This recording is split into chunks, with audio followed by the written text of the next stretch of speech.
And as promised, today we've got Marty Rosenthal, co-chair of Brookline PAX, and we're going to talk about PAX and what PAX is all about.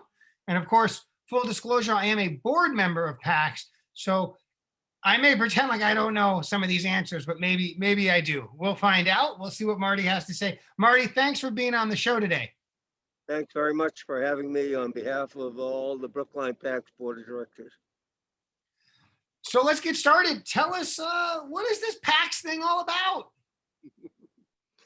Well, it was started actually in 1962 when I was a sophomore at Brookline High, but I was the opposite of political. I was more interested in basketball than anything, frankly. And it was started by particularly a woman named Ethel Alper, and secondarily her husband Ben, who taught sociology at BC. And Ethel, I'm actually glancing at the history right now to make sure I have the date right. It started actually as an anti-nuclear organization. And Ethel had a history of the Spanish Civil War and the Howard Hughes campaign, which actually was part of the beginning of a lot of liberal activity in Massachusetts. I think that's 1962, to ban nuclear weapons. And there was also something called Massachusetts Political Action for Peace, which is, by the way, what PAX originally was an acronym for, Political Action for Peace. And PAX was a predecessor of Mass Political Action for Peace, and that later became CPPAC, Citizens for Participatory Politics, which was an outgrowth of the Gene McCarthy campaign in 1968. And ever since then, and there are still some survivors of that period of the 60s that are active in town affairs, not too many. It's been active in local affairs and national affairs and state affairs. And one of the big things we do is, and I started with PAX in the late 70s, recruited by someone who I think you know, named Joanne Blumsack.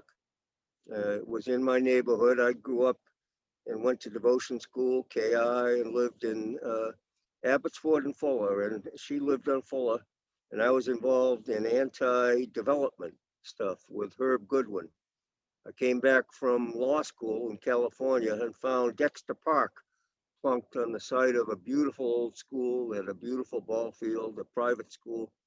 And I was horrified. And North Brookline ever since has been fighting against overdevelopment and big buildings and losing green space. So I started going to PAX meetings, and next thing you know, I became chair. I think that's around 82 or 83 or so. And they were doing things like endorsing candidates. And already back then, they would recruit people for town races and do an endorsement process. And even back then, before computers, they had a written questionnaire that they would ask people to fill out. There weren't very good voting records back then, and that became a priority for PAX in the 80s and 90s to get more roll call votes so we'd know how people voted. And now we have a lot of them. But back then, people would just have to use word of mouth and observations about Brookline's town government, which, as all your listeners must know, is 240 elected legislators, town meeting members from 16 precincts, and along with some other at-large members, including yourself and the select board and a couple of others. So it's a pretty hurly-burly form of government, which I personally love, even though sometimes it can be nasty. But you talked about anti-nuclear weapons, and you talked a little bit about development from decades ago. What are the issues that are important to PAX in 2021? Okay, although let me step back on that and just get back to history, because the biggest thing in the 80s, and actually late 70s before I began, was rent control. And that was a central issue. PAX was a supporter, and rent control was supported by, back then, an active tenant group in Brookline called the Tenant Union, and liberal homeowners like myself and Herb Goodwin, Sumner Kaplan, Jack Backman, et cetera. So that was the big divisive issue up until 1988, when the uh, real estate industry and some affluent homeowners got rid of all of us and rent control. So getting back to your question, more recent issues, and PAX does one more thing other than the endorsements, which is we take positions on not just local candidates, but statewide candidates like you. Well, you're not statewide, but you're a state office holder. But we even endorse for positions like, especially for a Democratic primary, we take positions on candidates statewide. And we also write a letter to town meeting members at every town meeting, taking positions on the warrant articles. And now we don't mail it, we do it electronically, but for years that's been part of what we do. And frankly, we've done pretty well with town meeting over the years and with our endorsements. Although the interesting twist on the endorsements, merging history and current events, is that ever since that 1988 election, when they threw out me and Estelle Cates and a third of town meeting and another third the next year because of rent control, with the help of $100,000, we had trouble getting people elected to townwide office. Little by little, we took back the town meeting with liberals and progressives. But townwide was a bigger challenge for us because money has more influence there. And then the last 6, 7, 8 years, we've had a more liberal board of selectmen as well. Now called. I'm gonna pull you back to the question though, which is what are some of the issues that PAX in 2021 is active around? So the last few years, we've been involved in some very controversial issues, and on a lot of them, people have gotten much to what I call litmus test, and we've had people that overreact, that say, what's happened to PAX? The very first of those was actually 2016, when we were frustrated with the school committee and we endorsed 0 people for re-election, even though the incumbents were unopposed. And then we had things like we supported the Baldwin School to have a 9th school in Brookline, which has been an issue for a decade. And on that one, we made some enemies in South Brookline. And then a couple of years ago, we supported the marijuana dispensary called Netta, the first one in Greater Boston. And they were kind of overwhelmed by business, and they were a nuisance to the neighborhood because they were the only one.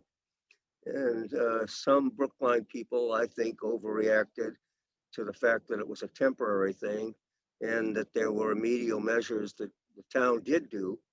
And they wanted to make it more difficult for Netta to operate. So we opposed that. And we made more enemies on that one.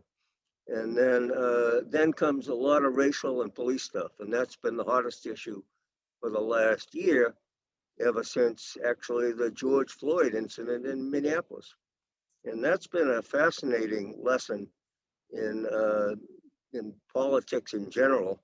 And by the way, I not only have a law degree, but I got a master's in poli-sci. So I learned a lot more by being in politics than I did in graduate school, but I do study politics quite a bit. And on the race and police issues, what's happened is kind of ironic to me, is that a lot of very well-intentioned people that want to fight racism and are fighting racism have, I think, gone a little too far in terms of not particularly factual representations about Brookline and about exaggerating the problems in Brookline. And it's created quite a bit of strife, both in town meeting and in the community. And I think it's been bad for the community because I think the people I'm talking about exaggerate how bad things are in Brookline. And I'm not saying things are wonderful in Brookline. I just think Brookline is better on these issues, including police issues, which I'll hopefully get to in a minute, 2 minutes. Yeah, and I want to drill down on that a little bit. I think that there are many people on the left who have been surprised that PAX hasn't been as aggressive around the Gerald Alston case.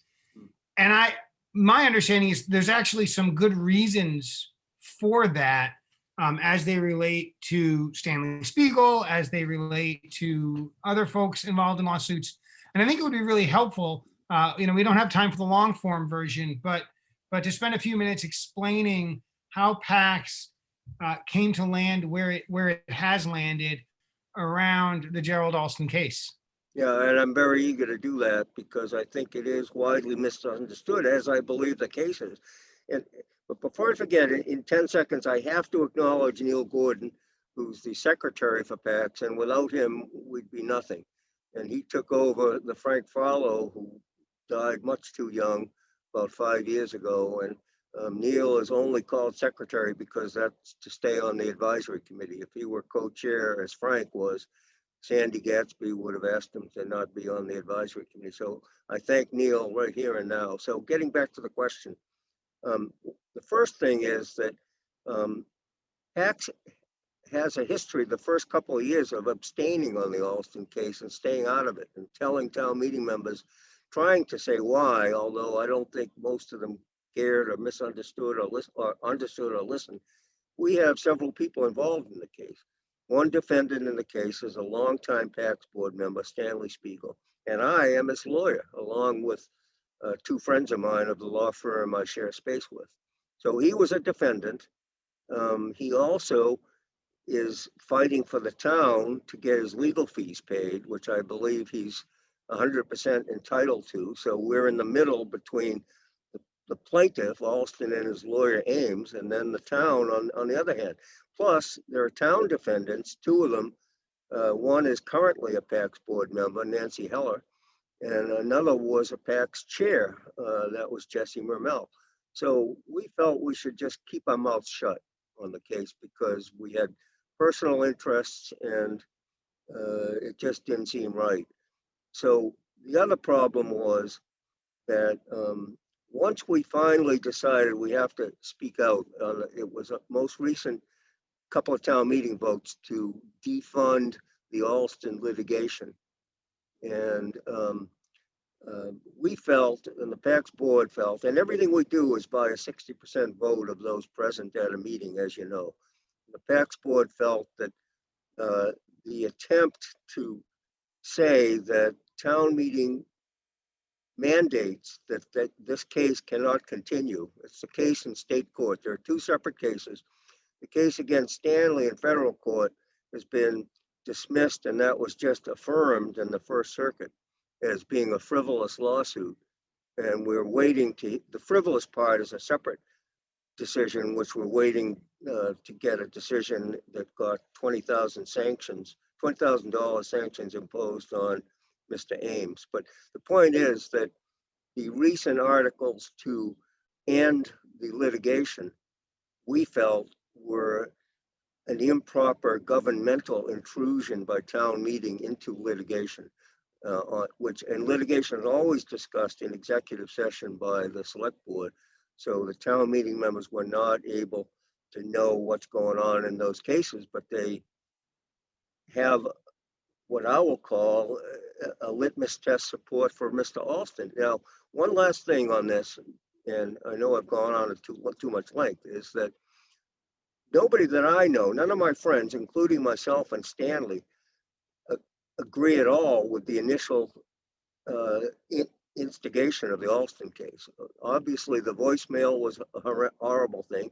And we also disagreed with the promotion of Lieutenant Pender. So, but to lump us in with the town defendants who are accused of those things, especially the promotion of Pender, and then retaliation in the fire department, which is a matter of dispute. I think we've been lumped in with them as being the bad guys, and it's really been very unfair to Stanley, and I'm still fighting his fight. So we stayed out of that for a while, and then once we opposed the ending of the litigation, we got further accused as being part of the racist conspiracy. And I think that people should really look at the actual cases to see that they're more complicated than the people who know nothing more than the voicemail and the promotion. Now, on police issues, that too has become complicated because there's been a very wonderful reaction to George Floyd and Breonna Taylor. There was just another one in yesterday's New York Times, a case, Aubrey, what's the last, Aubrey, I forget the last name, but there's been a rash of these cases all across the country of especially African Americans being shot and often killed by police. And usually every one of them that I've seen looks like a horrendous occurrence that should never have happened. And so that's created a wonderful nationwide movement, Black Lives Matter, etc., which has luckily seeped into Brookline. But the problem is that there are some people in Brookline that think our police department is as bad as Minneapolis and Louisville, and it just isn't. So now we have two committees going on, and I'm on one of them, a reform committee. There'll be a report to the select board tonight that's making a lot of reforms. In fact, we're proposing, and I think the board will go along with this, a new advisory committee to monitor police issues 12 months a year, and also be involved more in the complaint process, which I had a hand in putting in place in 1987, which is basically a civilian review, but by the select board after an internal affairs investigation. So we'll have a new committee to really hold their feet to the fire, hear from the public, and deal with police issues. So that will be a good outcome. But we were not in favor of massive cuts in the police budget that paid no concern at all to what would be cut from the police budget. And that's what we went through last June at town meeting. And I was relieved that those things did not pass, but we got in more trouble for that we're not supporting. They didn't use the defunding word, but as you know, that word means different things to different people, but we did not support those massive budget cuts. And I think it would be helpful for viewers. You have this challenge where you're talking about PACS as a singular entity, but of course, PACS is an organization made up of people, many of whom are town meeting members. And of course, PACS endorses candidates, and there are town meeting members who are members of PACS. When you say PACS did not support a position, what does that mean in terms of people who are endorsed by PACS or people who are on the board? Does that mean that there's just a uniform, everybody votes a particular way? How does that play out in practice? Yeah, that's a good question. What it means is pretty simple. That means that 60% of the board members that were present at a meeting that something was discussed, that's the only way a position gets taken. And it means that PACS as an organization abstained on the first Alston vote, later opposed the defunding, and then later opposed the budget cuts. Now, however, everyone on the board has a right to vote differently, and many people do, including the board members. We have a big board. It's now 45 or 50 people. It includes not just yourself, but 2 former state representatives, several former select board members like me, and people have a right to not only vote differently, but also they sometimes speak differently. I try to be careful not to do that because I'm kind of identified with PACS more than I'd like to be. And I know that it's hard to say I'm only speaking for myself, not for an organization, when you are the titular head. So anyway, I do it once in a while, but not very often. So we're not monolithic. We have some remnants of the 1960s. We don't have bylaws. We don't have minutes. We keep our meetings private. We got burnt by public meetings. And it was Frank Farlow and I about 10 years ago that felt we had to end that. And so our board meetings are closed to the public. And we try to keep our board conversations among us rather than get debated publicly, because almost nobody outside the meetings knows what really happened. So does that answer your question about the, the members? Yeah, and so we talked a little bit about racial justice and policing. We talked, we mentioned schools. We mentioned the marijuana dispensary. Earlier, we talked about development. What do you think is the next issue in town government that PAX is going to be involved in? Something that maybe isn't here yet, but is coming. Um, I try not to duck any question. I'm not going to duck that one, but there's one thing I forgot to mention on the race stuff. Something else that I think has been pervasive in the community is misunderstanding a couple of police cases, these Orion pilot cases. And both of them had celebrated complaints about the police department in early 2016. And they were the subject of a major public hearing in which people rounded up to support them. And that too has become a similar problem to Alston. They are canonized in the community, but how many people know that their allegations have been retracted when they settled the cases? The most serious one was Officer Zarai, who said he did not feel safe in the police department, and he signed an affidavit for his settlement saying that that was a mistake. He should not have said that. And Pilot said, there's a difference of opinion on who said what, and I realize it cannot be proven. It was an accusation that somebody said something about jumping jacks with the N word, and the person accused said he had said something different. But the point is that from these cases, people conclude that Brookline's an awful place on race. And I don't think that's true. And I think that by saying that, they're making it harder for Brookline to attract diverse visitors and residents. And that gets me back to your question, because I think the biggest question that we're facing right now, the police and race stuff is going to continue, but an adjunct to that is the housing issue. And the fact that we are, and I've seen this, becoming we've become slowly a much too exclusive community. And it's because of the housing prices.